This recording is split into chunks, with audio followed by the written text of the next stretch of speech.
지쳐서 기도할 수 없고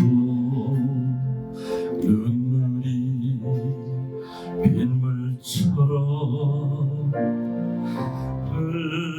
흘러내릴 때 주님은 우리 연약함을 아시고 사랑으로 인도하시네.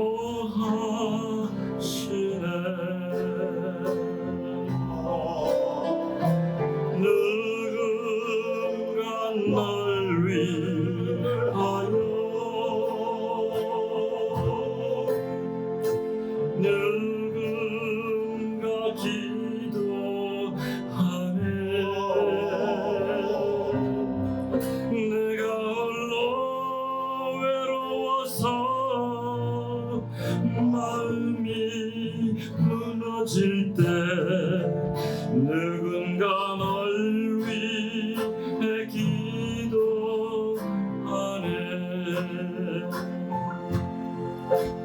마음이 아파서 기도할 수 없고 눈물이 빗물처럼 흘러내릴 때 주님은 우리 연약함을 아시고 사랑으로 인도하시네.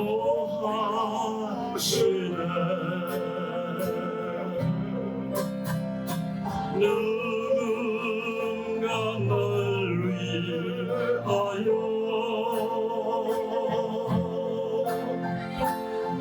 누군가 기도하네. 내가 홀로 외로워서 마음이 무너질 때 누군가 널 위해 기도하네. 아멘.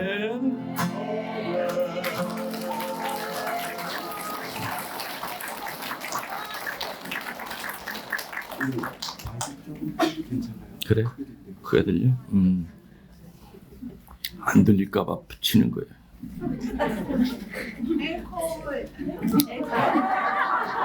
지금 준비하고 계십니다.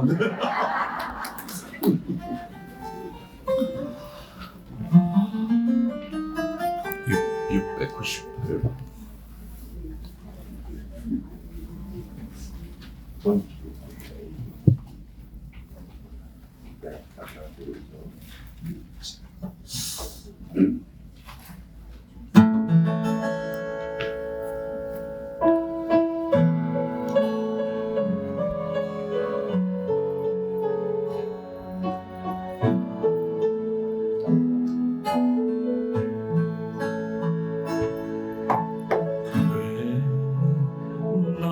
겪는 고난이냐고 불평하지 마세요.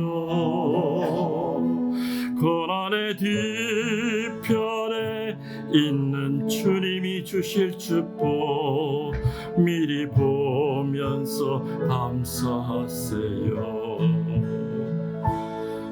너무 견디기 힘든 지금 이 순간에도 주님이 일하고 계시잖아요. 남들은 지쳐 앉아 있을지라도 당신만은 일어서세요. 힘을 내세요. 힘을 내세요. 주님이 손잡고 계시잖아요. 주님이 나와 함께함을 믿는다면 어떤 역경도 이길 수 있잖아요. 이것을 간주 들어가야지. 이게 뭐가 안 맞아 둘이.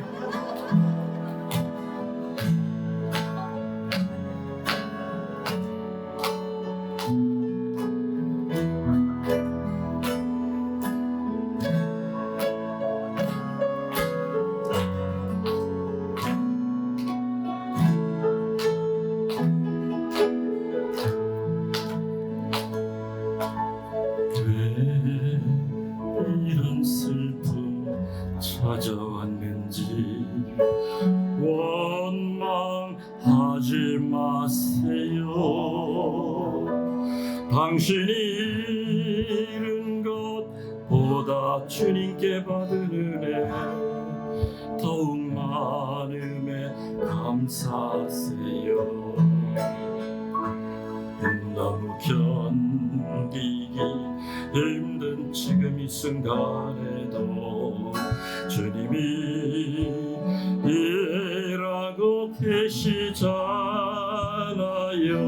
남들은 지쳐 앉아 있을지라도 당신만은 일어서세요. 힘을 내세요. 힘을 내세요. 주님이 손잡고 계시잖아요. 주님이 나와 함께함을 믿는다면 어떤 고난도 견딜 수 있잖아요. 힘을 내세요. 힘을 내세요. 힘을 내세요. 주님이 손잡고 계시잖아요. 주님이 나와 함께함을 믿는다면 어떤 역경도 이길 수 있잖아요. 어떤 고난도 견딜 수 있잖아요.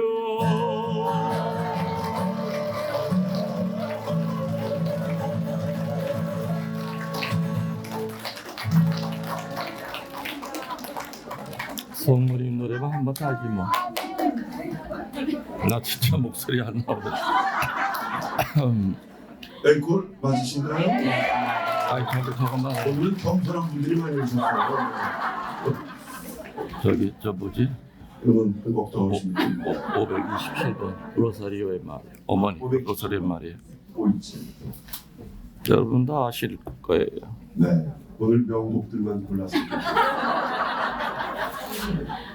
네, 명품이시니까.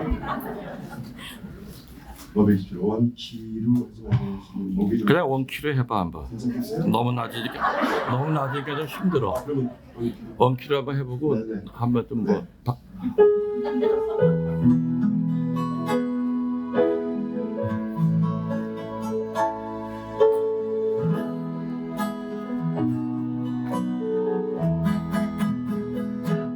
여인 중에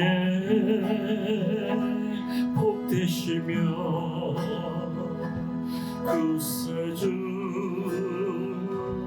어머니 믿음 깊은 삶으로 채우게 하소서. 환희의 꽃으로 성서를 꾸미고 기적의 촛불을 밝히게 하소서. 마리아 마리아 로사리오의 마리아 잘 믿고 손이를 바치리. 간주 간주 박수.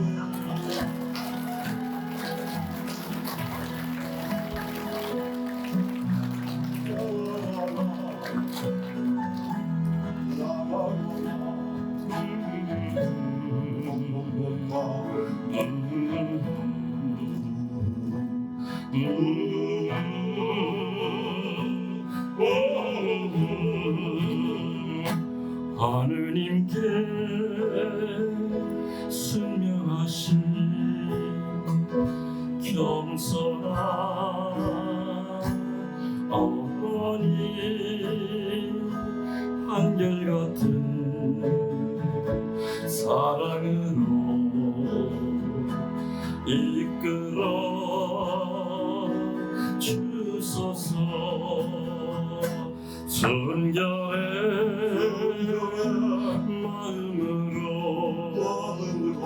찬미를 드리고 은총으로 주신 축복 누리게 하소서. 마리아 마리아 로사리오의 마리아, 산 믿고 송이를 바치나이. 다시 한번 마리아 마리아 마리아 로사리오의 마리아, 참 믿고 송이를 바치나이다.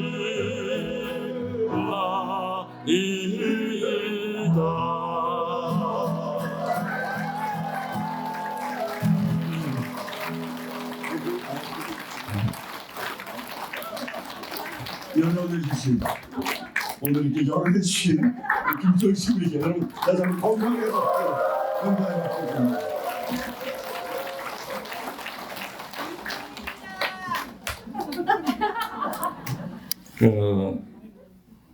유튜브 들어가시면요, 김웅열 신부의 치유 노래 치면은 한 1시간 반 정도. 내가 아마 베티에 있을 때 은총의 밤 때 부른 노래 응원한 게 있고, 그리고 그 치유 노래를 사실은 CD로 만들었었어요. 근데 요즘은 차가 전부 다 CD가 없잖아요. CD 플레이어가. 그래서 작년에 이게 USB로 따로 이렇게 만들어가지고 47개 노래를 했는데 1번부터 27번까지는 제목이 어린 느티나무예요. 그리고 28번부터 40번까지는 할배 느티나무. 이 어린 느티나무에 나오는 27번까지 노래는 제가 신학교 때 부른 노래예요. 신학교 때, 그러니까 20대 한 중반.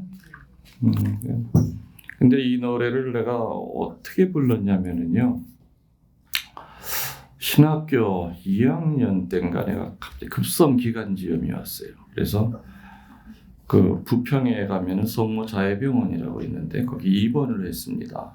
그래서 일주일 동안 입원하고 내일 퇴원하는 날인데 거기 원목가 수녀님이 깨진 기타 하나랑 워크맨 있죠.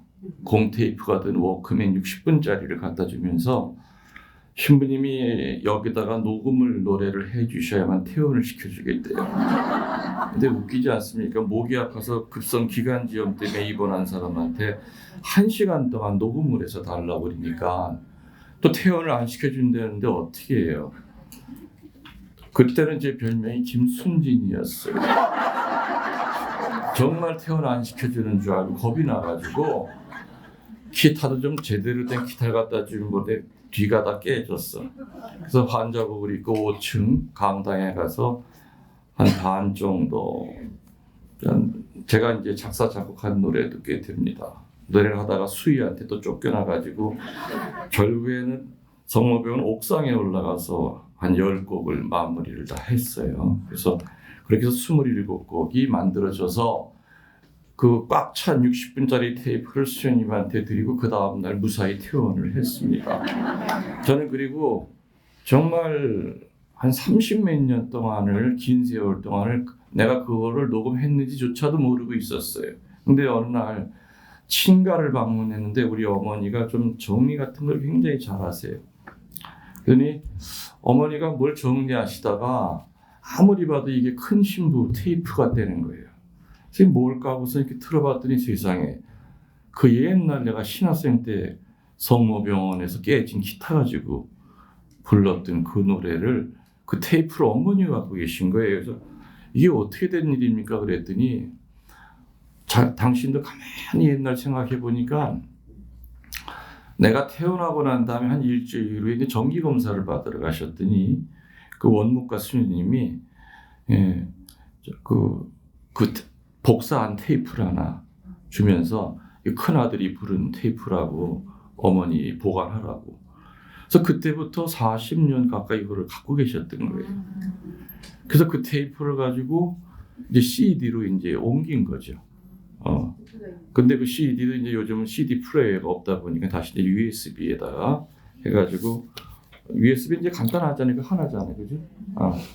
그래서 물론 이제 옛날에 CD 나왔을 때 그 앞뒤랑은 조금 이제 사진도 좀 바꾸긴 바뀌었지만은 여기 보면 이제 어린 느티나무 CD가 만들어지기까지 지금 얘기한 얘기가 뒤에 조금 나와요.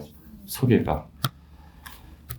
그래서 뭐 여러분들 내가 노래를 못 불러도 이걸 그래도 하나 소장하고 계시면은 나중에 제가 이제 성인 품에 오르면은 이거 하나가 몇 억이가 지고 몰라. 뭐 알아서들 하셔. 나 이거 뭐 안 팔아줘도 나 뭐 아무 사는데 아무 지장 없어요. 여러분들 때문에 만든 거니까. 여러분들 책 사신 분들이 있어요? 네. 이 책도 이게 내가 만일에 죽어봐 나중에 이게 복잡 표명은 올라도 이게 난리 나요. 여기 있는 이 글씨는 전부 다 내가 쓴 거예요. 사실 저는 이제 뭐 그림도 그리고 뭐 사진도 찍지만은 뭐 이런 거 하는 걸 캘리그라퍼라고 그러죠. 그런 단어가 생기기 아주 수십 년 전부터 이제 글을 썼어요. 이렇게 서예도 하면서 글자를 만들어서 이런 글씨를 제가 많이 썼었습니다. 그래서 이 글씨체도 이제 제 글씨에서 1번은 도를 치워라, 2번은 탈대로 탓하시오, 3번은 뭐지? 하느님 안에 닻을, 4번은 꽃잎 위에 이슬처럼 이런 제목으로 1, 2, 3, 4 김묵렬 신부와 함께 떠나는 영원 여행 4집인데 저는 머릿말에다 그렇게 썼습니다. 읽혀지지 않는 책은 그거는 그냥 쓰레기다. 그래서 읽혀지는 책을 이렇게 만드는 거죠. 그래서 크기도 크지도 않아요. 손바닥에 딱 들어가요. 그리고 활자도 크고 물론 이 책 안에 있는 사진들은 작품 사진들을 이 안에다 집어넣는 거죠. 그래서 이게 2008년도가 제 응경축이었어요. 그때 응경 기념부를 만들었던 거를 코로나 생기기 전까지 이걸 판매하다가 코로나 터지고 난 다음부터는 아예 인쇄를 안 했습니다. 그래서 10세까지 했었어요. 그러니까 꽤 많이 한 거죠. 10세까지 했으니까. 그래서 이제 몇 년이 지나갔는데 가만히 이렇게 얘기를 들어보니까 중고 시장에서 이거를 사려고 난리가 났다는 거예요. 응? 뭐 난리까지는 아니랬을 건데 그냥 알아서 들으시면 그냥 아무튼 살려고 막 그런다는 거야. 그래서 원래는 이제 제가 평일 강론을 2년 동안 했죠. 그거를 사실은 책으로 내려고 이제 원고 수정까지 다 끝났는데 그거를 책으로 내려고 하니까는 이게 책이 전집이 돼버리는 거예요. 그래서 그거를 하는 것보다는 차라리 교우들이 이 책을 지금 찾고 있다니까 이 책을 다시 좀 보완해서 다시 이렇게 11쇄를 찍어내자 해가지고 이제 작년 겨울에 이거를 만들어서 필요하신 분들한테 그때 인쇄소는 기본이 500부에 500지래예요. 그러니까 2,000권이죠. 4권씩 해서. 요번에 여기 가져온 게 이걸 끝이에요. 이제 다 나갔어요. 2달 사이에 벌써 책들이. 그래서 그 인쇄소에서는 신부님 다시 11쇄를 또 찍으실 겁니까? 연락이 왔는데 아까 차 타고 오면서 그랬어요. 당분간 안 찍겠다. 너무 흔하면 값이 떨어진다. 시수가치가 있어야만 뭐가 이렇게 찾지. 그렇게 그냥 만화책처럼 그렇게 막 걸어다니면 안 된다. 해가지고서는 뭐 지금 모르겠어요. 오늘 딱 남은 거 한 박스 딱 갖고 왔는데 다 나갔는지 뭐 남아 있는지 모르지만 혹시 남아 있다면은 이따 사시는 분이 땡 잡는 거다 이렇게 생각이 듭니다. 당연히 뭐 점심은 뭐 오전 내내 제가 단식에 일했기 때문에 당연히 안 드셨을 거라고 저는 믿고 싶은데 근데 또 사람 배가 또 내 의지와는 전혀 다르게 미카엘라는 먹었나? 먹었어요. 넷은 다 먹고 온 얼굴이구만. 얼굴에 기름이 잘잘 흐르네. 안 먹었어? 셋은 먹었고. 그래요. 오늘 먹고 다음에 굶으면 되죠.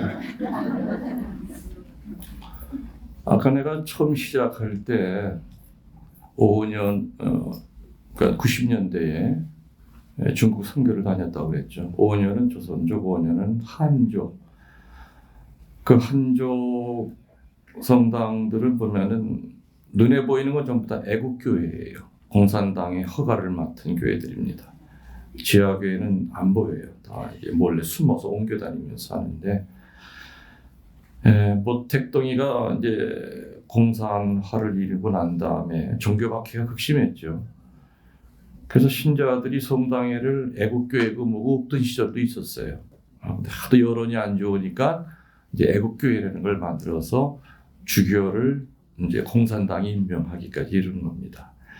근데 아무튼 성당에는 아예 성당문이 이렇게 잠겨서 수십 년 동안을 살았어요. 근데 그때도 내가 그 심양에 가서 그 서팔가자 성당에서 참 감동받은 게 뭐냐면은 거긴 동네 전체가 다 교우촌이에요. 근데 하나같이 집을 지을 때 창문을 전부 다 성당을 향해서 냈어요. 성당 안에 못 들어가니까 남향이든 북향이든 아무 상관없어요. 무조건 아무튼 집을 지을 때는 항상 성당을 향해서, 그러니까 집 안에서 성당을 보면서 기도하는 거예요. 응? 그렇게 수십 년 동안을 신앙생활을 한 거예요. 그런 거 보면 여러분들 참 요즘 신앙은 신앙도 아니죠. 근데 거기에 그 지하교회 신자들은 정말 대단해요. 그렇게 수용소에 끌려가면서도 교황님과의 관계를 안 끊어요.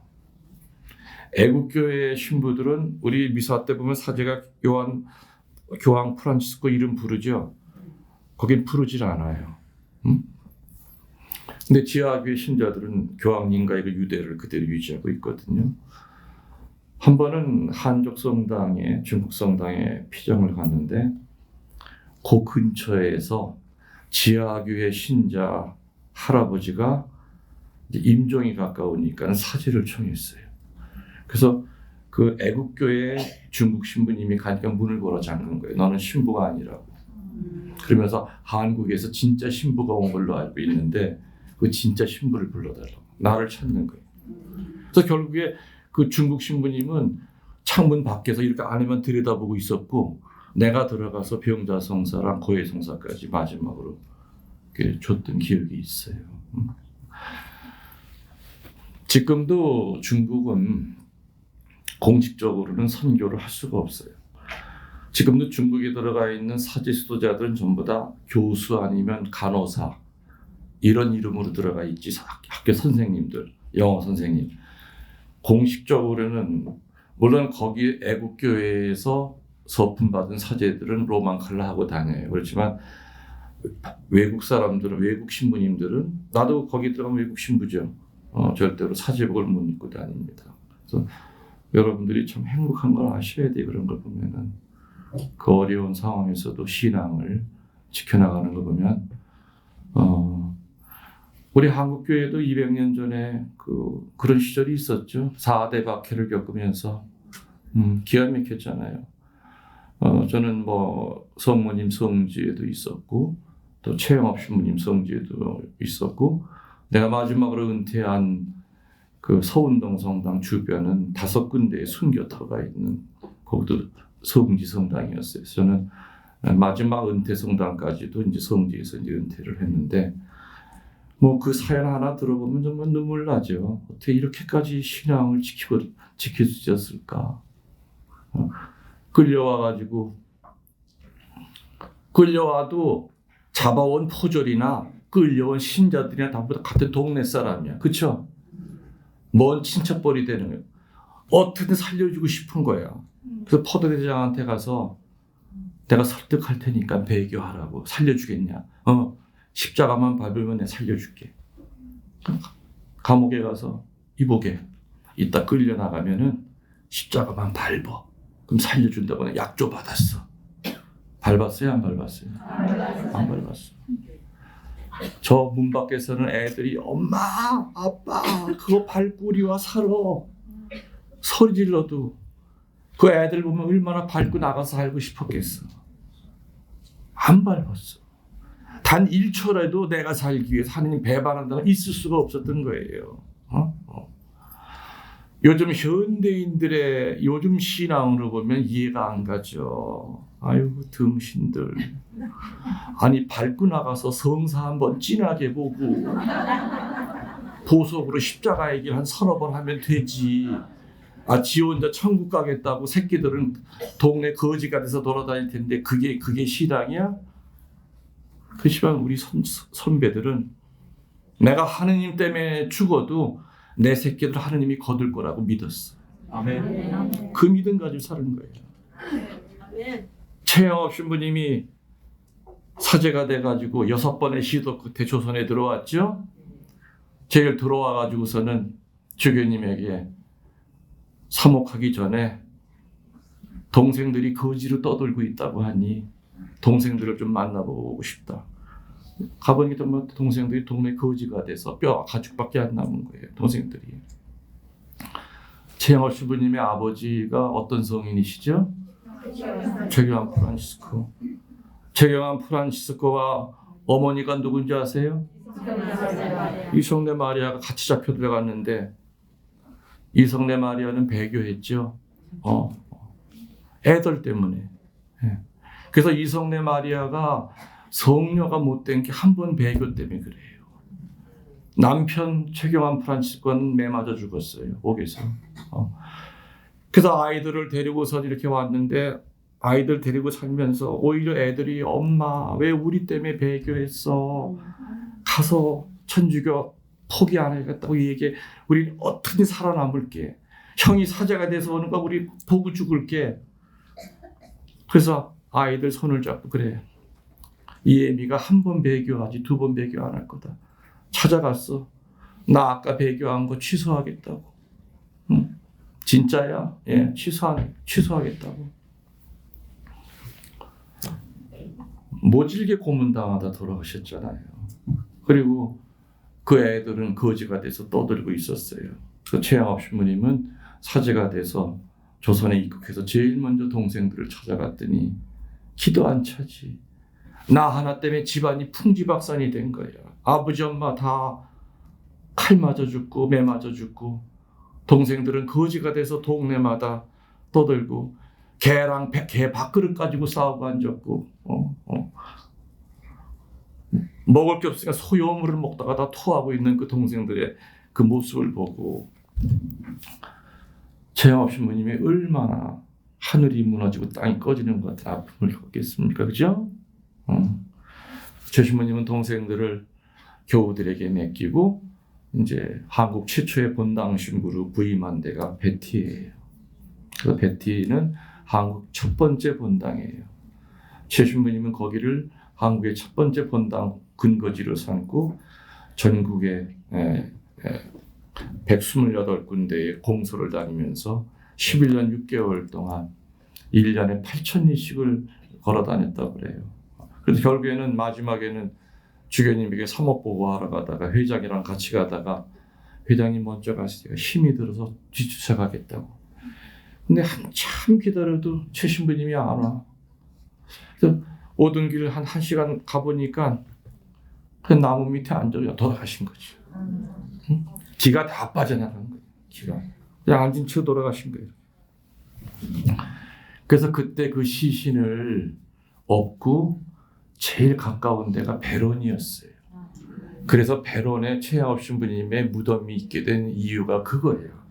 원래 최 신부님의 무덤은 베티로 와야 돼요. 예? 베티. 예. 이제 아셨죠? 베티까지 가기 너무 멀어. 베론이 훨씬 가까웠어. 베론에다 묻은 거예요. 제가 베티 성지에 있는 동안에 가경자까지는 만들어놨어요. 최양업 신부님을. 최양업 신부님을 땀의 순교자라고 그러죠. 목이 잘린 순교는 안 했어요. 선교 지역에서는요, 그냥 목이 잘리면 바로 성인돼요. 근데 최양업 신부님은 목이 잘리는 순교는 안 했단 말이에요. 그 때문에 이렇게 성인 품에 오르기가 힘든 거예요.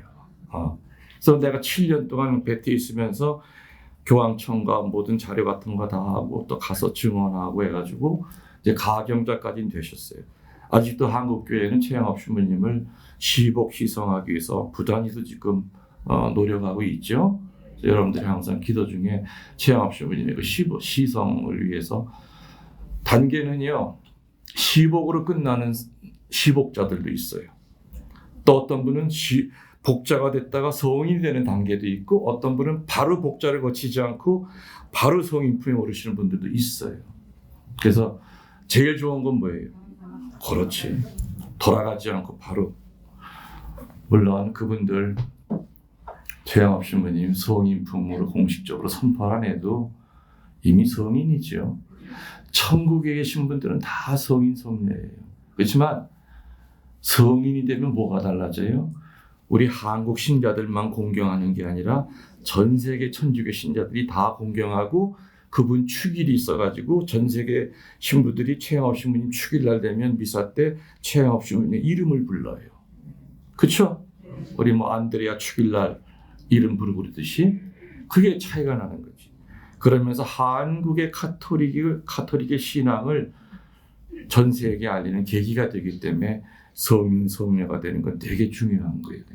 교회법적으로 되게 중요한 거지. 내가 몇 시까지로 돼 있어요? 몇 시에요? 1시 반부터 시작해서 몇 시로 돼 있어요? 밤 10시? 거의 프로그램이 어떻게 돼 있어요? 미사가 3시야? 뭐야? 그럼 이거 뭐 한 55분밖에 안 남았네?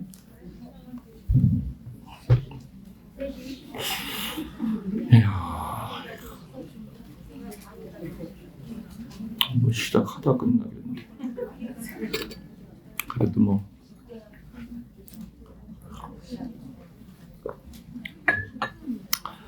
성경 하나 읽어드릴게요.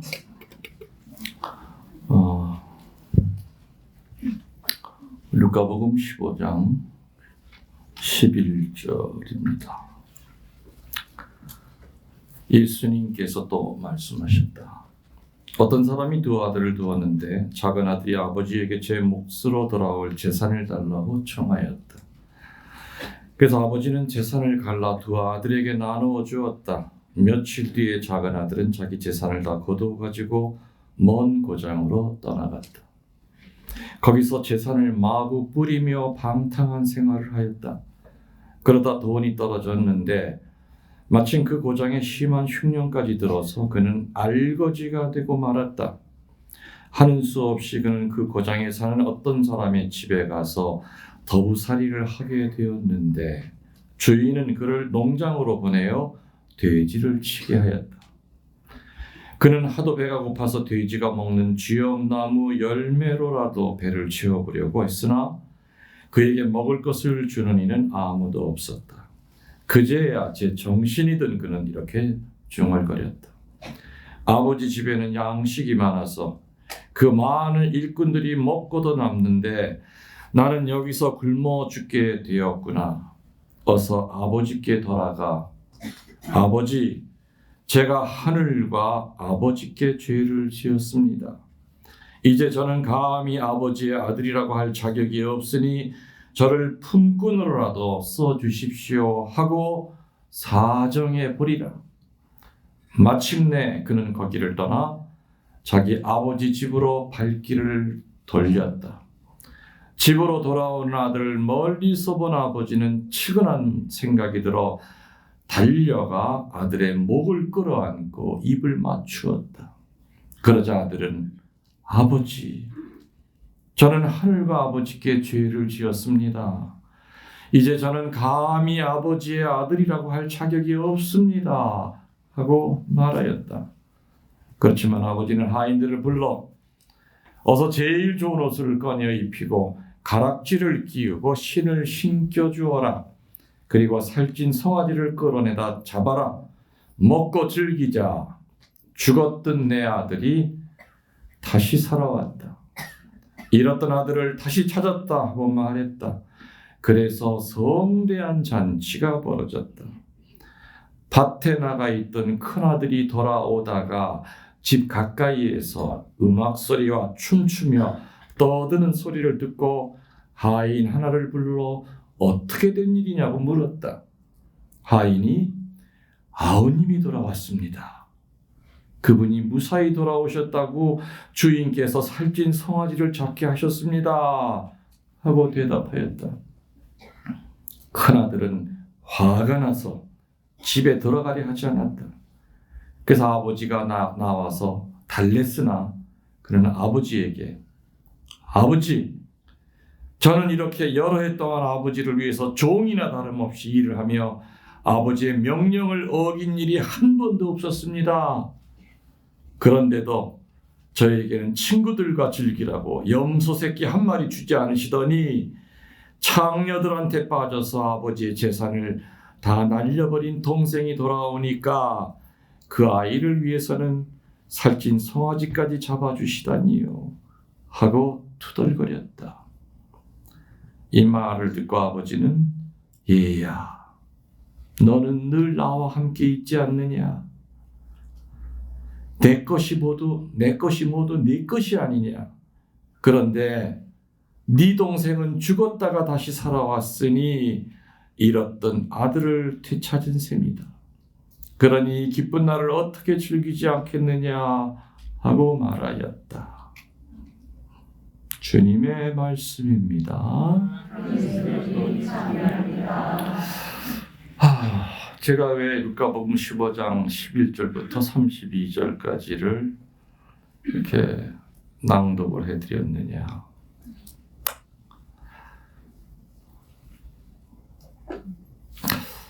유대법에 보면은요, 장자는 재산의 3분의 2를 갖게 돼 있어요. 그리고 둘째 아들은 3분의 2를 갖게끔 유대법에 정해져 있어요.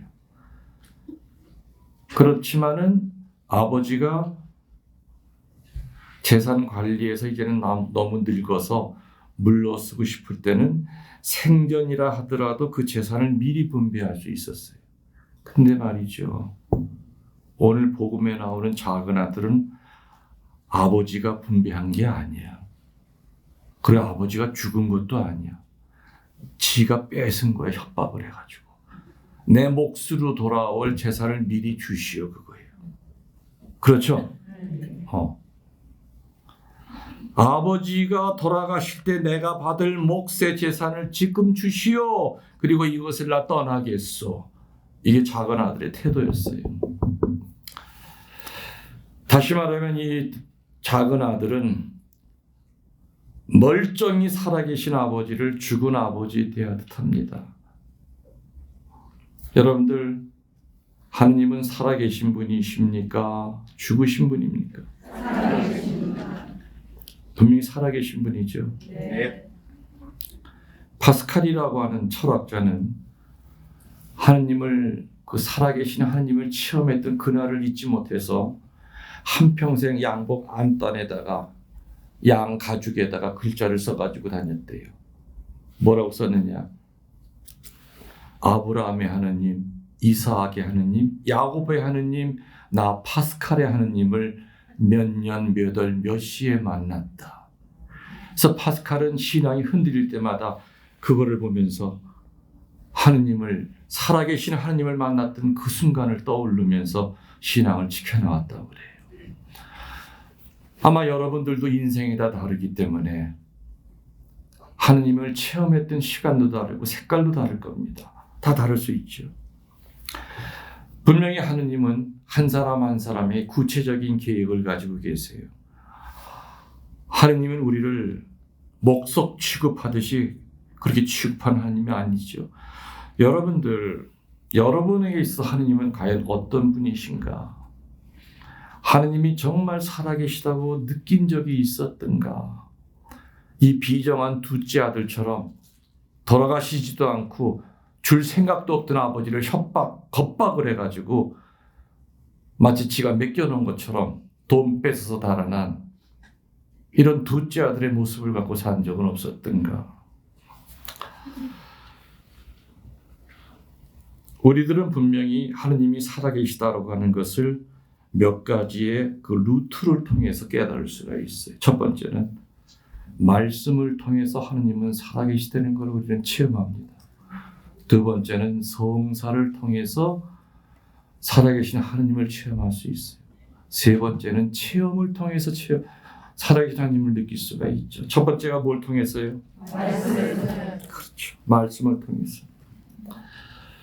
히브리서 4장 12절에서 13절에 그 유명한 말씀이 있죠. 하느님의 말씀은 살아있고 힘이 있으며 어떤 쌍날 칼보다도 더 날카롭습니다. 그래서 사람의 마음을 꿰뚫어 영혼과 정신을 갈라놓고 관절과 골수를 쪼개서 그 마음속에 품은 생각과 속셈을 드러냅니다. 말씀을 통해서 살아계신 하느님을 체험할 수 있어요. 그 사제들의 강론은 신자들이 그 사제의 강론을 듣고 죽은 하느님이 아니라 박쥐처럼 박물관에 진열된 그런 하느님이 아니라 살아계신 하느님을 체험할 수 있도록 안내해 줘야 되는 것이 사제들의 5분 강론이든 10분 강론이든 하루 피정이든 간에 그게 핵심이에요. 살아계신 하느님을 체험하게 해줘야 된다는 거죠.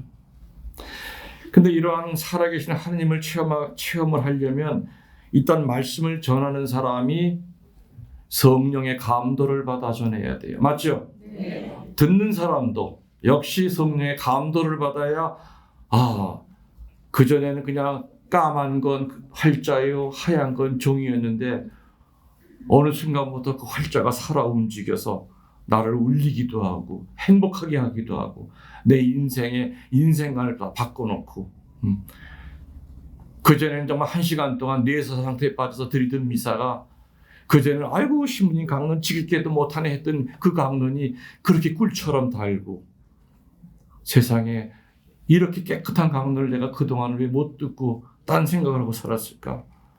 새로운 세상이 열린다면 살아계신 하나님을 체험한다는 얘기죠. 천국을 못 가게 하는 중병이 있어요. 암보다도 무섭고 에이즈보다도 무서운 불감증이라고 하는 병이 있다고 그러죠.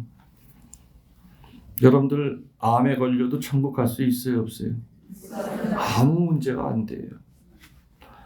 저는 투병 생활하다가 암으로 돌아가시는 분들 임종을 많이 지켜봤어요. 비록 육신은 그 병 때문에 그죠? 다 망가졌지만 그 긴 투병생활하는 동안에 물론 분노의 단계도 있고 여러 단계를 거치면서 마지막에는 정말 평화로운 마음으로 사제한테 병자성사 받고 마지막 총거해하고. 그래서 저는 암 환자 세상 떠날 때 평화롭지 않은 얼굴을 못 봤어요. 다 평화로운 얼굴로 전부 다 준비하고 돌아가더라 이 얘기죠.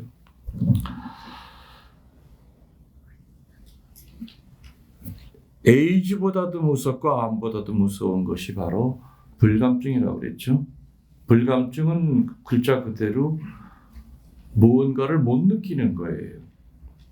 근데 이 불감증이라는 병에 걸리면 천국을 못 간다고 그래서 우리 발목을 잡기 때문에 우리를 걸려 넘어지게 하는 3대 불감증이 있다고 그랬습니다. 첫 번째는 은총의 불감증, 두 번째는 죄의 불감증, 마지막은 말씀의 불감증.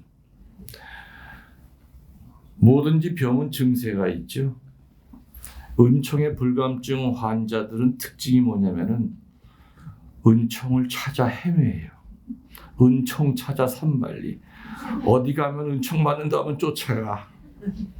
근데 은총은 찾아 헤매 돌아다니는 것이 아니라 내 인생 가운데 이미 은총은 수도 없이 많이 와 있어요. 여러분 인생 가운데서 은총을 발견 못하면 다른 데서는 못 발견하죠. 여러분 집에서 은총을 발견 못하면은 다른 데서는 은총 발견하는 게 아니에요. 여러분들이 피정 와서 은총을 새로 받는 것이 아니라 신부님 강의 듣고 보니까 세상에 나는 불평 불만만 가지고 살았는데 머리끝에서 발가락 끝까지 다 은총으로 덮여 있구나. 그거를 확인하는 자리죠. 새롭게 은총을 받는 자리가 아니라. 근데 은총의 불감증 환자들은 그냥 은총 찾아다녀요. 마치 기적을 요구하는 예수님 따라다녔던 사람처럼 더 세고 강하고 더 자극적이고 어지간한 기적 가지고는 만족을 안 하는 거예요. 그런 사람처럼. 그게 은총의 불감증 환자들이죠. 또 죄의 불감증 환자들은 말 그대로 자기는 죄인이 아니라고 생각을 해요. 자기는 의인 쪽에 속해 있다고 생각하죠. 근데 의인 쪽에 속해 있다고 하는 그 동기가 어떻게 되느냐? 자기보다 늘 못한 사람을 자기랑 비교해요. 냉담하는 남편과 비교하면 주일 미사 지키는 내가 훨씬 더 의인 쪽에 있다고 들겠죠? 들 거예요. 입만 열면 험담하는 저 여자보다는 또 말 아끼는 내가 훨씬 더 저 여자보다는 더 선한 사람이고 의인이라고 그렇게 생각을 해요. 다시 말하면 눈에 보이는 인간과 자기 자신을 비교할 때는 교만이 싹 트여요. 그래서 우리의 비교의 대상은 오직 예수 그리스도 한 분이에요. 나는 예수님만큼 기도하는가? 그 성당에서 기도 제일 열심히 하는 할머니라 하더라도 예수님이 하는 기도랑 비교한 건 기도도 아니에요. 맞죠? 네. 나는 예수님만큼 봉사하는가? 예수님만큼 선한가? 예수님만큼 순명하고 살아가는가? 예수님과 비교하면은 음에 기주고 그 고백 한가운데서 겸손의 꽃이 피게 되는 거죠. 그래서 여러분들은 항상 겸손한 사람이 되고 싶지만 겸손해지기가 쉽지 않죠. 그거는 늘 비교의 대상을 처음부터 잘못 잡았기 때문에 그래요. 난 자매님 신앙 반만 쫓아가면 좋겠어. 이런 소리 들으면 괜히 우리 우쭐거려져요. 내가 정말 열심히 살고 있나 보다. 그러나 예수님과 비교하면은 내가 하는 봉사는 이건 봉사도 아니죠. 내가 하는 순명은 이건 순명도 아니고 내가 하는 봉헌은 이건 봉헌도 아니에요. 그래서 은총의 불감증으로부터 벗어나려면은 또 죄의 불감증으로 벗어나려면 예수님이 비교의 대상이 된다는 얘기죠. 그리고 오늘 주제인 이 말씀의 불감증. 말씀의 불감증 환자들은 두 종류예요. 이쪽에 있는 말씀의 불감증 환자들은 말 그대로 말씀이랑은 철천지 왼수가 져서 말씀 근처를 안 가. 죽을 때까지 성경 한 번도 읽어본 적도 없고 본당에서 1년에 대림 사순절 때 본당 신부님이 피정 준비해서 오세요 주보에 그렇게 냈어도 수십 년 동안의 신자 생활에서도 피정이라는 걸 한 번도 가본 적이 없어. 이게 전형적인 말씀의 불감증 환자예요. 말씀이랑 상대 안 하는 사람. 근데 이쪽에 있는 사람들이 또 말씀의 불감증 환자. 이 사람들은 성서 40주간서부터 말씀의 여정서부터 피정이랑 피정을 안 다니는 데가 없어. 김문열 신부 강론을 달달 외워. 근데 문제는 뭐냐? 여기에만 들어가 있어. 열매를 맺지 못해. 야고보서의 말씀대로 그저 듣기만 해서 늘 자기 자신을 속이기만 해요. 아무리 좋은 얘기를 들어도 열매를 맺지 못하면 오히려 그것이 겸손의 재료가 아니라 교만의 재료가 돼요. 그래서 이쪽에 있는 사람들은 주로 어느 쪽 사람들이냐? 봉사자들이 많아요. 놀랍게도 역설적이게도 말씀의 봉사자들 가운데서 되게 교만한 인간들이 많아. 실제로 얘기해보면 유식해. 성경도 많이 알고 있고 외우고 있고. 이런 사람들의 특징이 뭔지 압니까? 어둠이 들어오면 판단하기 시작해요. 본당 신부의 강론 판단하고 뭐가 잘못된 게 있나. 아이고 장절이 저게 아닌데 아이고 아유 저 양반 공부나 좀 하고서 좀 떠들지 말이야. 아유 창피해 죽겠어 정말. 내가 올라가서 떠드는 게 낫겠다.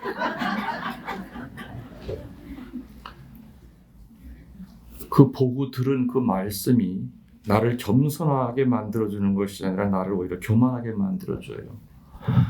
그래서 말씀의 불감증 환자는 극과 극이에요. 아예 가까이 하지 않는 사람도 불감증이고, 그리고 알기는 많이 알고 가까이는 하는데 열매를 맺지 못하고 가분수처럼 머리만 잔뜩 커진 거죠. 가슴으로 끌어내려서 내 의지로 열매를 맺지 못하는 사람들이죠.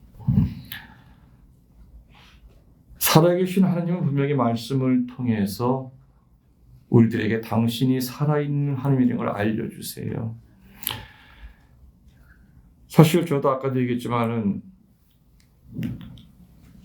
은퇴한 신부가 그냥 가만히 세월만 죽이면서 재밌게 놀러 다니고 재밌게 살 수 있겠죠.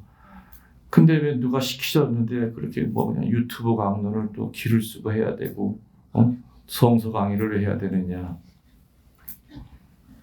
목적이 뭐라고요? 신자들에게 하느님은 죽은 하느님이 아니라 그렇죠. 살아서 우리를 변화시키는 하나님이라는 걸 알려주고 싶어서 이런 그 유튜브라는 걸 이용하는 거죠. 이런 것들이. 유튜브가 참 보면은 한동안은 테이프 시절이 있었죠. 그다가 CD 시절이 있어요. 그다음에 USB 시절이 있다가 지금 유튜브 시절이 됐어요. 이 유튜브라고 하는 것도 정말 잘만 선용을 하면은 얼마나 복음 전파의 사제들이 크게 이용할 수 있다는 좀 생각을 합니다. 여러분 제 강론 그 유튜브에서 들으면 광고가 나옵니까? 안 나옵니까? 안 나와요. 처음에 유튜브 방송을 시작할 때는 한 3달 동안 내가 유튜브에다가 광고를 신청했었어요. 신자들이 그렇디다 시모님 그거 하면은 돈 나와요. 그 좋은 데 쓰시면 되잖아요. 그래? 돈 줘? 돈 준다는 거예요. 근데 3달 동안 했는데 이게 아니야. 광고가 한 번만 나오는 게 아니라 중간에 2번이 또 나와. 난 또 강론이 길잖아. 평일 강론도 30분이 넘잖아요. 말을 못하니까 내가 길게 느리기만 하는 거지. 하루 그리고 광고도 보면 황당해. 비아그라 성전이 나오고.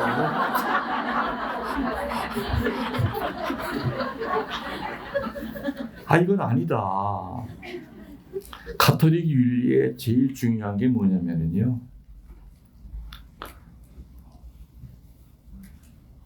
목적이 아무리 선해도요. 과정이 잘못되면 그거는 악이에요. 내가 거기서 돈을 받아서 좋은 데 쓰는 것이 목적이라 하더라도 돈을 버는 그 과정이 잘못되어 있으면 그건 악이에요. 그게 가톨릭 윤리의 첫 번째예요. 3달 딱 하고 난 다음에 다시 유튜브 회사에다가 유튜브가 이제 외국에 있는 거죠. 난 안 하겠다 그랬더니 돈은 받을 거니 그동안 한 거. 그건 봤지 왜 안 봤냐. 그때는 구독자가 한 3,000명밖에 안 됐던 시절이에요. 근데도 3달 했더니 500을 줍디다. 달러로 들어옵디다. 그래서 빈센시오 회의에다가 기증을 했어요. 지금도 많은 신자들이, 내가 어제도 그 얘기를 들었어. 여수가 가지고 어떤 자매 하나가 신부님 광고 좀 하세요 그러는 거야. 아니 신부님 그 구독자 그 숫자면은 어마어마한 돈이 들어올 텐데 그 받아서 좋은 데 쓰세요 그러는 거예요. 그래서 내가 얘기를 했죠. 이렇게 아무리 목적이 선해도 과정 자체가 불편하면 그건 악이다. 굉장히 큰 유혹이다. 그거는 사제가 그런 모범을 보이지 않고 끊을 때 확실히 끊어주지 않으면은 신자들도 다 같이 그냥 저렇게 살아도 되는 건가 보다. 그 한국말 가운데 정말 못된 말이 있죠. 개처럼 벌어서 뭐라고요? 이야, 이건 정말 무서운 말이에요. 어떻게 살든지 간에 수단 방법 가리지 말고 돈 벌어서 살 때는 정승처럼 폼나게 살아라 그거예요. 모든 기초적인 윤리가 다 깨지는 말이에요. 정말 무서운 말이에요. 그래서 저는 어떻게 해서든지 유튜브 강론을 하면서도 교우들에게 일단 분심이 들어가면 안 돼야 된다. 저도 제가 한 강론 하루에 한 4번은 더 들어가요. 첫 번째 들으면서 내가 혹시 발음이 잘못된 게 없을까? 혹시 오해할 만한 얘기가 없을까? 혹시 성경 기절을 내가 잘못 인용한 게 없을까? 그건 하나하나 다 체크를 해요. 그리고 두 번째, 세 번째 때는 내가 피정하는 마음으로 들어요. 정말 겸손하게 앉아가지고 그걸 들으면서 내가 느끼고 좋아해요. 그래서 제 강의는 그거죠. 제가 하느님에게 받은 재주가 있다면은 신학자들이 어렵고 복잡하게 만들어 놓은 하느님을 저는 쉽게 이유식으로 만들어서 전달해주는 그런 탤런트를 받았어요. 네. 그래서 말씀 구약 성서 참 어렵잖아요. 창세기서부터 보면. 그래서 특히 우리 천주교 신자들도 그렇고 신부들도 그렇고 구약을 아예 손을 안 대요. 강론 때 구약 가지고 주일 강론하는 신부들 많지 않아요, 원래가. 함부로 됐다 이게 어디서 끊어야 될지를 모르기 때문에 그래요. 이게 너무 어렵기 때문에 그렇죠. 저는 아무튼 그거를 여러분들이 들을 때는 이제 사실 쉽게 듣겠지만은 저는 그 강의를 하기 전까지 이제 수요일이나 금요일 날 하지 않습니까? 거기까지 저도 준비를 많이 해야 돼요. 제가 일단 알아야 되고 또 여러 가지 뭐 서적이라든지 그런 걸 이제 찾아보고 또 학자들의 얘기도 들어보고 그러면서 더 중요한 건 뭐냐? 내가 묵상을 해야 돼. 그래서 어떤 경우에는 학자들이라든지 어떤 다른 그 서적에서 이런 걸 다 준비했다가 그걸 하나도 안 쓸 때가 있어요. 나 혼자 묵상하는 것을 그냥 그대로 얘가 얘기할 때가 있어요. 이게 예를 들어서 지난 금요일인가 아브라함이 이삭을 바치러 갈 때 거리가 사흘 되는 거리라고 그랬어요. 그죠? 아니 집안에서 번제물로 바치든지 코앞에 있는 산에 가서 바쳐도 되는데 왜 그 사흘이라는 데는 먼 거리를 일부러 가게 했을까 하느님이. 그건 어느 책에도 안 나와 있었어요. 저 혼자 묵상을 한 거예요. 사흘 동안 마지막 이별의 정을 나누게 하기엔 아니야. 처음부터 하느님은 아브라함을 믿었어. 절대 새끼 안 죽일 사람이고 순명할 거다. 순명을 보고 싶었던 거죠. 그 때문에 이별의 정을 나누기 위해서 사흘이라고 하는 기간을 준 건 아니다. 그때 뭘까? 작심 삼일이 생각이 난 거예요. 예, 주님 분부대로 하겠습니다 하고 말은 했지만 3일 동안 걸어가면서 내가 미쳤지. 내가 미쳤어.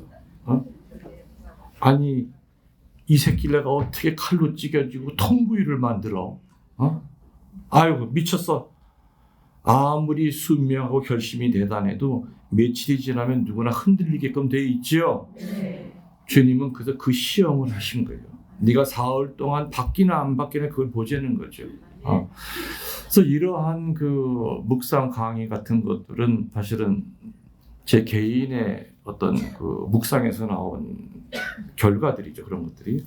그래서 사실은 평일 강론하는 것보다 훨씬 힘들어요. 저는 이 성서 강의하는 것이. 예. 제가 뭐 그 성서를 전공을 한 성서 학자가 아니기 때문에 그렇다 가지고 학자처럼 하나하나 글자 하나가 이게 히브리가 이게 어쩌고 그건 복잡하지. 그러려면 그건 학자들한테 들으시면 되는 거고. 그래서 저는 이야기라고 그랬죠. 아담과 하와 이야기, 아브라함의 신앙 이야기. 그렇지만 그 이야기 속에는 옛날 할머니가 손주 무릎에 앉혀놓고 얘기하면서도 핵심은 다 있었잖아. 착하게 살아야 된다. 거짓말하면 안 된다. 그리고 부모에게 순종해야겠다. 이런 것들은 다 은연중에 다 우리가 배워온 이야기 속의 진실이었던 거죠. 저는 그래서 교우들이 가능한 한 좀 쉽게 편하게 구약 성서를 읽을 때 그래 신부님이 그때 얘기했던 거 그걸 머리에 담고선 읽으면 이제 훨씬 더 쉬워질 거예요. 이제 수요일 날 내일 모레가 뭐가 나옵니까? 요셉의 이야기 이제 두 번째가 나오죠. 그래서 지난번에 어떻게 끝나느냐. 다음번에 얘기할 거 내가 이렇게 조금 힌트만 드릴게요 하면서 뭐를 끝나요? 요셉이 너무너무 잘생겼다는 거야. 아주 꽃미남이야.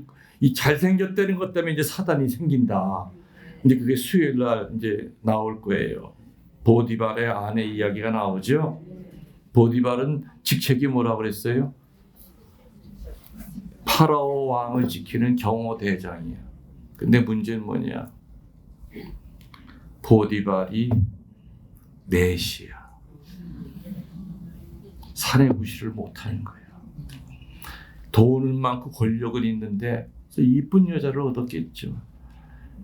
근데 이게 그거 가지고 만족이 안 되잖아요. 일반 세속 사람들이. 이 남편은 이건 빈 껍데기야. 근데요, 집사. 그때 요셉이 27살이에요. 얼마나 필 나이야. 꽃미남. 성경에 보면 정말 아름다웠다고 그래요. 아름다운 요셉이라고 나와요. 그 여자가 요셉 보고 뿅 한 거지. 그래서 수요일 날에는 그 요셉이 성적 유혹을 어떻게 물리치느냐. 그게 이제 나올 거예요. 나이 많으면은 80, 90이 되면 성적 유혹이 없다. 아니에요. 죽을 때까지 성적 유혹은 있어요. 혼자 마음대로 상상할 수 있기 때문에. 그래서 경로당에서도 스캔들 벌어지죠.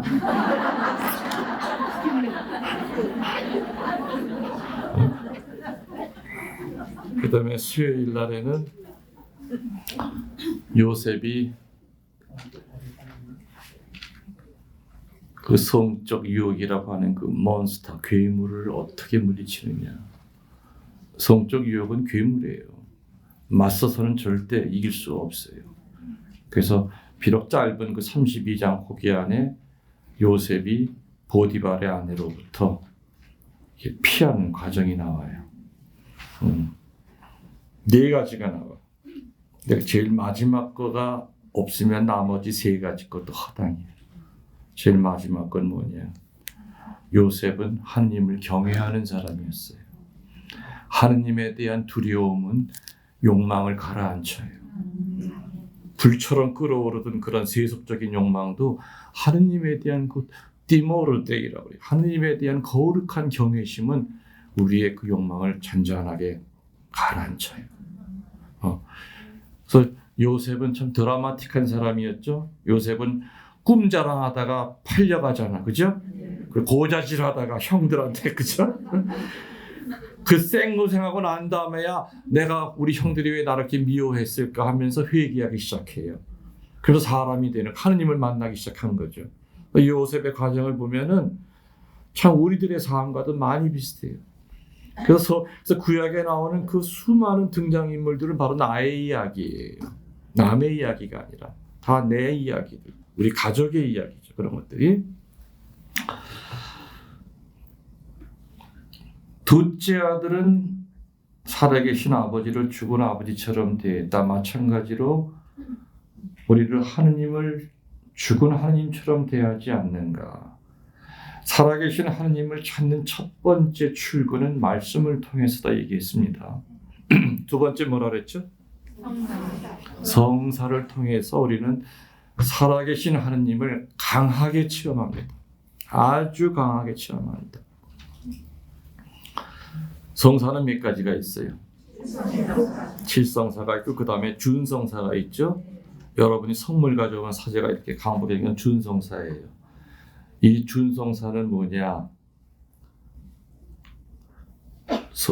강복을 주는 사제의 그 믿음의 깊이에 따라서 이 성물이 달라져요. 사제가 성체 성혈 들어올릴 때는 이거 들어올리면서도 분심 들 수 있죠. 그래도 성체가 만들어져. 그렇지만 준성사는 준성사를 받는 사람이에요. 그래서 지금 안수 주세요 하면서 머리 대잖아. 그럼 안수를 받는 사람의 마음과 주는 사람이 따니 그래. 이건 아니야.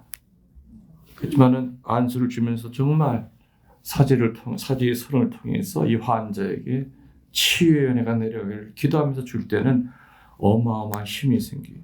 준성사가 그런 거예요. 그렇지만은 칠성사는 그 사제가 설령 성체성 축성하면서 분심 중에 했다 하더라도 성체 만들어줘야지. 만약 안 만들어지면 어떻게 큰일 나죠. 그죠? 그래서 이녀성, 사효성이라고 불러요. 그거를 성사적으로 그렇게 부릅니다. 그래서 성사를 통하여 살아계신 하나님을 만날 수 있다고 했어요. 여러분들 어디서 주로 많이 만나세요? 성사 중에서. 가장 눈물 콧물이 나는 데는 그 시작은 고해서 아닐 것 같아요. 그죠? 근데 그것도 제대로 준비해서 봤을 때 얘기예요. 이제 여러분들 판공성사 보셔야죠. 판공이라는 게 힘쓸 판자에 공로 공자예요. 힘써서 공로를 닦는 거예요. 그게 판공식이에요.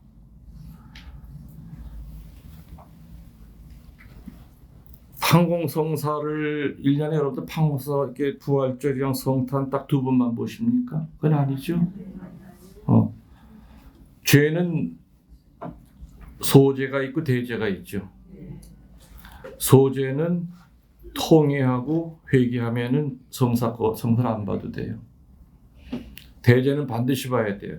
그럼 신부님 뭐가 소죄고 뭐가 대죄예요? 물어보면 대답을 못해요. 소죄는 요만한 거고 대죄는 이만한 거예요. 소죄와 대죄를 구분하는 제일 기본적인 그 경계는 이거예요. 의지를 가지고 죄를 졌느냐 아니면 부지불식간에 죄를 졌느냐. 오늘 남 얘기를 했어. 저녁에 생각해보니까 오늘 내가 또 이놈의 어저께 저녁부터 내가 저 사람 씹으려고 그랬던 거 아니었거든. 얘기하다 보니까 다른 사람 씹은 거야. 이건 부지불식간에 나도 모르게 나온 악습 중에 하나예요. 이런 거는 저녁에 잠들기 전에 주님 제가 입으로 또 죄 졌습니다. 그럼 성사 안 봐도 돼. 그렇지만은 분명히 의도를 가지고 저 인간 씹으려고 내 일주일부터 펴었어. 이건 대죄예요. 인텐시오, 지향이 있느냐 문제가 차이가 큰 거죠. 그게 대죄와 소죄를 구분하는 첫 번째고요. 두 번째는 대상이 중하냐 경하냐. 쥐 한 마리 죽인 거랑 사람 죽인 거랑 다르죠. 대상이 경하냐 중하냐에 따라서 대죄 소죄가 되는 거예요. 근데 여러분들 주일 미사를 빠졌는데도 하느님에게 칭찬받을 수 있어요. 어떤 경우일까요? 저녁 미사를 하러 가는데 누가 길바닥에서 복통이 일어나가지고 디굴디굴 굴러. 그 사람 응급실에 데려가느라고 주일 미사를 못 봤어. 그거는 성사거리가 아니라 오히려 칭찬받을 거예요. 그죠? 구분을 해야 되는 거예요. 자, 포수 얘기를 합시다. 사냥꾼 둘이 나갔어. 사냥꾼 둘이 나갔는데 사냥꾼 하나가 내 이번 기회에 저놈을 죽여야 되겠다. 그래서는 그 죽이려고 하는 사냥꾼이 저 앞에 갔을 때 뒤에서 총을 탕 쐈는데 하필 총알이 날아가는데 사슴이 휙 하고 지나가다 사슴이 맞았어요. 그 사람은 사람들한테 세상에 날아다니는 사슴도 마치는 명포수라고 소문이 나지만은 그 사람은 살인한 거예요, 아니에요? 그렇죠. 그 사람 살인한 거예요. 근데 반대인 경우도 있죠. 사슴인 줄 알고 딱 서는 가보니까 세 사람의 사슴 가죽을 옷을 입은 사람이에요. 과실치사가 돼서 법에 뭐 제재를 받죠. 그렇지만 그 사람이 천주교 신자였다면 고액성사 볼 때 살인죄는 아니에요. 부주의한 죄. 이게 달라. 그래서 성사를 듣는 사제들은 그거를 상황을 하나하나 잘 판단해서 바로 거기에 맞는 이제 보석거리를 주는 거죠. 성모님의 그 발현하실 때 공통적으로 나타나는 메시지 아주 중요한 게 하나가 있어요. 뭐냐? 모고해하지 말라는 거예요. 거짓 고해를 너무너무 많이 하기 때문에 지옥으로 많은 신자들이 떨어지고 있다. 사제들아, 가리켜라. 어떤 일이 있어도 거짓 고해하게 하지 말아라. 마귀는 여러분들을 진실되게 성사를 못 보게끔 수단 방법을 가리지 않고 두려움과 수치심을 줘요. 그래, 오늘 맨날 성사 보러 들어갈 때마다 그거를 보려고 해도 그게 안 돼. 언저리만 맴돌다가 딴 얘기만 하다 나오는 거야. 뭐 주일 빠졌습니다. 뭐. 진짜 이 안에 시커먼 덩어리가 있는데 속에 그 아내가 있는 걸 제대로 고백을 못하니까 그게 모고해죠. 또 신자들이 하는 그 말투 가운데서 그게 있어요. 신부님, 저는 무슨 죄를 진 것 같습니다라고 그래요. 그거를 들으면 이 사람이 그 죄를 졌다는 건가? 질랑 말랑 하다가 안 졌다는 건가? 아니, 간음을 했으면 한 거고 안 하면 안 한 거지. 간음을 한 거 같더니 지놈이 해놓고 그걸 몰라? 어? 했는지 안 했는지는 고백소에 들어오기 전에 이미 하느님과 지 양심사에서 해결하고 들어와야 돼요. 고백소에 들어와서는 저는 마음으로 내 아는 사람 10번 죽였습니다. 간음 몇 번 했습니다. 딱 부러지게 얘기해. 한 거 같더니 이런 게 모고예요. 고해 성사를 듣는 사제들의 판단을 흐리게 만드는 거예요. 이게 무슨 얘기일까? 죄를 졌다는 건가? 아니면 질랑하다가 말았다는 건가? 여러분들이 고해소에서 성사 보려고 줄을 쫙 서잖아요. 마귀도 옆에 같이 서요. 그리고 귀에다 대고 계속 떠들어요. 아유, 너 그거 진짜 성사 볼 거야? 신부님이 네 목소리 다 알아. 야, 너 내일부터 신부님이 너 쳐다보는 눈빛이 달라질 텐데 너 그래도 쪽팔리게 그거 볼 거야? 그 유혹에 넘어가는 사람들이 의외로 많아요. 그래서 들어와가지고 엉뚱한 소리하고 고백이 아니라 고발만 하더라고요. 어떤 할머니는 계속 며느리 죄만 얘기해. 할머니 걸 얘기 좀 해봐. 할머니 걸. 뒤에 사람 기다리잖아. 신부님, 내 며느리 죄가 나와야 마지막에 내 죄가 나와요. 아니, 며느리는 알아서 지가 할 거예요. 그 뒤에 서 있잖아. 그러니까 할머니 거만 얘기해. 며느리 몇 번 미워했어. 그러니까 고해가 아니라 고발을 자꾸 하려고. 그리고 되게 웃기는 경우 있었어요. 그 양반은 내가 그 사람 누군지 뻔히 알거든. 근데 꼭 음성 변조를 해. 형제인데 너무너무 잘하는 사람이야. 꼭 들어와서 허스키한 소리. 승부야. 아, 그러면 몰라. 뻔히 알지? 네? 그럼 내가 속을 줄 아나 봐. 그 자기가 음성 변조를 하면요. 여러분들 사제들은 사제서 분받을 때요, 두 가지의 아주 정반대의 은혜를 받고 사제가 돼요. 첫 번째는 양들을 기억하는 비상한 기억력의 은혜를 받아요. 또 반대로 망각의 은혜도 같이 받아요. 한참 저도 머리가 팽팽 돌아갈 때는 4천에서 5천 명까지는 기억했던 것 같아요. 근데 달래 기억하는 게 아니야. 주일날 저녁에 누워 있으면 그 천장 위로 그날 빠진 인간들 얼굴이 휘어지. 오늘 누가 안 보이더라. 오늘 교육부장이 안 뜨던데. 그 다음 주에 지난주에 어디 딴 데 가서 미사 받나 봐. 예수님, 신부님이 나빠진 걸 어떻게 아니? 저절로 기억나요.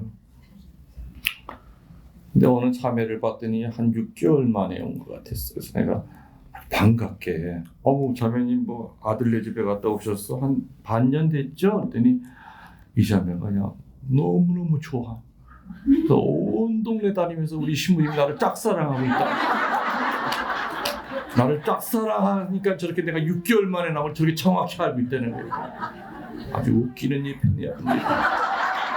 근데 그 다음부터 여자들 2년 만에 나오고 3년 만에 나오고 내가 한 척도 안 했어. 이렇게 사제들은 양들을 기억을 해요.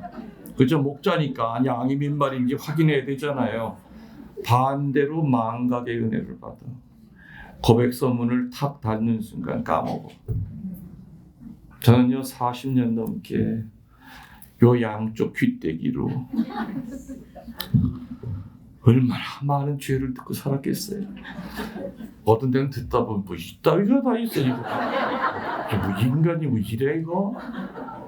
근데 그게 만일에 생각이 난다고 합시다. 신부 정신병자들 정신과 다녀야 돼요.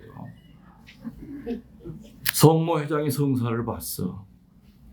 야, 듣고 보니까 이거 웃기는 여자네 이거. 그 사목이 되겠어? 미사 때마다 그 여자가 보이는데 저거 내가 잘못 뽑았네 성모 회장. 사목 안 돼요. 그다음에 사제 서품 받을 때 문이 닫혀지면 잃어버려요. 그러니까 걱정 붙들어 매고 음성 변조 안 해도 된다 이거. 무슨 피드스첩 주인공이야. 무슨 모자이크 처리는 자꾸 말이야. 내 죄가 아무리 진홍색처럼 붉어도 그 죄를 고백하면 다 사함 받아요. 아멘. 서울에 어느 회장님이 계셔요. 그 양반은 40대 초반에 개신교 장로였어요. 그리고 정신과 의사였어요. 근데 어느 날 논문을 써야 되는데 천주교의 고백성서에 대해서 써야 돼. 지가 천주교 신자가 아닌 이상 고백성서에 대해서 천주교 서적은 가지고 이렇게 뭐 읽고 쓸지언정 그 느낌을 모르잖아. 그래서 명동 성당에 상설 고백서 있죠. 6개월 동안을 관찰을 했대. 줄 서 있는 사람들 딱 보니까 저 앞줄에 있는 저 사람 얼굴 보니까 내가 치료하면 한 3개월은 걸릴 정도예요. 얼굴이. 근데 저 조그만 골방 안에 들어갔다 10분 만에 나오는데 천사가 돼서 나오더래. 아니 저 안에서 무슨 일이 벌어질까 도대체. 지가 알 재간이 없지. 6개월을 관찰해도. 결국에는 개종을 했어요. 그래서 교리를 배워서 베드로라는 본명을 받고 난 다음에 한 달 있다 엽서가 하나 나오더래. 아주 친절하게도 척고회 하실 시간이 됐습니다. 성찰할 내용까지 쫙 적어서 보내더래. 자기도 하루에 사람을 여러 만나는 정신과 의사지만 성사 보려고 줄을 서 있는데 그냥 팔다리가 덜고 떨리더래. 앞에 사람이 보고 나와서 들어갔대요. 컴컴한데 이렇게 무릎을 꿇는 데가 무릎을 꿇었대요. 그리고 이렇게 희미하게 보니까는 신부님이 그 안에 계신데 또 한 사람을 본 거야. 예수님이 옆에 서 계시더래요. 그때 그냥 펑펑 울었대. 펑펑 울면서 물론 그 전에 지은 죄는 세례받을 때 다 사함을 받았지만 정말 다 고백했대. 자기는 첫 고해 때 고해에서 하는 예수님이 계신 걸 봤대. 그래서 자기는 심리학자 입장에서 예수님만큼 이렇게 위대한 심리학자는 없다. 인간은 뭔가 귀로 들어야만 느껴요. 감각적으로. 그래서 사제 이후를 통해서 성부와 성자와 성령의 이름으로 당신의 죄를 사하나이다 하는 거가 정확하게 귀에 들리게끔 이렇게 위대한 심리학자가 어디 있을까? 예수님만큼 이런 정신과 의사는 없다. 지금도 그 회장님은 한 달에 한 번씩 정기적으로 성사를 봐요. 그래서 많은 신자들이 고해성사 때문에 주의를 빠지는 경우도 있지만 반대로 고해성사로 인하여 하느님을 체험하는 신자들도 많다는 얘기죠. 모고해 없이 올바른 고해성사를 봐야만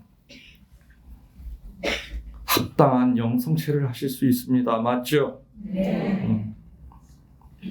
거짓 고해를 하고 난 다음에 우리들이 영하는 영성체는 분명히 문제가 있어요. 그래서 우리는 가능한 한 최선을 다해서 성체를 영하기 전에 내 영과 육을 깨끗이 하려고 애를 써야 돼요. 그러면 주님이 내 안에 들어오실 때 하실 일을 하거든요. 바오로 사도가 이제는 내가 사는 것이 아니라 그리스도가 내 안에 사십니다. 그 얘기하셨죠. 이게 그리스도와의 동일화예요. 여튼 개신교와 천주교의 제일 근본적인 차이가 뭡니까? 성사예요. 개신교의 창시자인 마르틴 루터도 천주교 신부였죠. 알고 계십니까? 성 어거스틴 수도의 수사 신부였어요. 유명한 성서학자였어요. 마르틴 루터는 교회를 개혁을 하려고 하더라도 교회 안에서 했어야 돼요. 교회를 벗어나면 안 됐어요. 그 한 사람 때문에 지금 얼마나 많은 파들이 생겼습니까? 근데 그 마르틴 루터도 죽으면서 마지막 유언이 뭐였느냐? 자기도 신부로 살았기 때문에 이 칠성사는 인간이 만든 것이 아니라 하느님이 만든 걸 알아요. 그렇기 때문에 자기 후계자들한테 천주교 다른 형식은 없애더라도 성사만큼은 없애지 말라고 그랬어요. 그게 유언이었어요. 근데 다 없애고 세례 성사만 남아있죠. 감리교는 견진까지 있어요. 나머지는 다 없어요. 그리고 예배도 뭐예요? 성찬의 전례는 없어지고 말씀의 전례밖에 안 남았죠. 찬송가 부르고 성경 읽고 기도하고 막 계속 반복하는 거예요. 말씀에 이 성찬의 전례 없어졌어요. 요한복음 6장 51절에서 57절에 보면 예수님의 가장 중요한 유언이 나오죠. 성경에 당신의 유언을 7번 반복한 데는 거기밖에 없어요. 내 살과 내 피를 먹고 마시지 아니하면 영생을 얻지 못한다는 얘기가 요한복음 6장 51절에서 57절에 7번이 반복이 돼요. 그래서 예수님의 유언 가운데 가장 중요하고 우리가 지켜야 될 유언이 바로 주님의 몸과 피를 먹고 마셔야 된다는 얘기죠. 예. 그래서 개신교 신자들이 이 세상에서의 목표는 뭐냐? 이미타시오 크리스티, 예수님을 닮는 거예요. 그러나 우리 천주교 신자들의 목표는 뭐냐? 예수 그리스도가 되는 거예요. 뭐가 있기 때문에? 성체를 영화하는 즉시 예수 그리스도가 되는 거예요. 그래서 이제는 내가 사는 것이 아니라 그리스도가 내 안에 사십니다. 그래서 성체를 영하고 난 다음에는 그땐 성가 부를 시간이 아니에요. 자리에 들어가서 예수님의 손으로 바뀐 이 손을 가지고 치유기도 들어가야 돼요. 아멘. 가슴에 손을 대고 주님, 당신의 손이 저를 만지고 있음을 압니다. 저 상처 많아요. 제 역사 안에 들어오셔서 저 좀 치유시켜 주세요. 몸이 아픈 사람들은 성체 영한 직후에 그 예수님의 손을 가지고 아픈데 손을 대고 주님, 제가 간경화래요. 새살 좀 나게 해주세요. 그리고 예수님의 손을 가지고 집에 가서 아이들한테 손주들한테 안수를 해줘야 돼요. 주님, 당신의 자식들입니다. 아픈 환자가 있으면은 그 손을 가지고 안수를 하라는 얘기죠. 아셨어요? 그래서 성체를 영하는 천주교 신자들은 예수님처럼 기도하는 게 아니라 예수님이 돼서 기도하는 거예요. 성체를 영하는 천주교 신자들은 예수님처럼 순명하는 것이 아니라 예수님이 돼서 순명하는 것이고, 성체를 영하는 천주교 신자들은 예수님처럼 봉헌하는 것이 아니라 예수님이 돼서 봉헌하는 것. 다시 말해 3인칭이 아니라 1인칭으로 바뀌어요. 이게 개신교와 천주교의 하늘과 땅의 차이예요. 개신교 신자들은 죽을 때까지 죽어도 절대 느껴보지 못할 은혜예요. 이렇게 큰 은혜를 우리 신자들은 마음만 먹으면 그죠? 매일 미사 참석할 수 있죠?